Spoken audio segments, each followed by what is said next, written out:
هل لو جه ميعاد التحصين لازم أحصّن والّا لازم أأجّل؟ السؤال ده يا شباب بيعبّر قد إيه تربية الفراخ مهنة حساسة، وتقدر تسميها يعني أو توصفها أكنّك ماشي في حقل ألغام، ممكن في لحظة العنبر يكون كويس جدًا وفجأة تلاقي لغم انفجر في وشّك. الإجابة المباشرة يا شباب إن حضرتك الأفضل إنّك تأجّل التحصين لحد ما تطمّن الفراخ فيها إيه. يعني مثلًا لو تحصينة عُمر 7 أيام، ما فيش مانع تأجّلها 3 أيام وتحصّنها عُمر 10 عادي، ما هواش كتاب مقدس. نفس الكلام تحصينة عُمر 11 يوم لو مثلًا MA5 مثلًا، هترُش مثلًا عُمر 11 يوم، ما فيش مانع تأجّلها يومين 3 برضه على ما تتطمّن وتتأكد.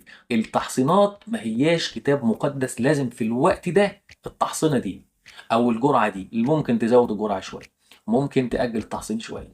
المهم إن أنت ما تحصّنش الفراخ إلا إذا كانت كويسة. طب ده ليه؟ يعني ليه ما ينفعش أحصّن الفراخ وهي تعبانة؟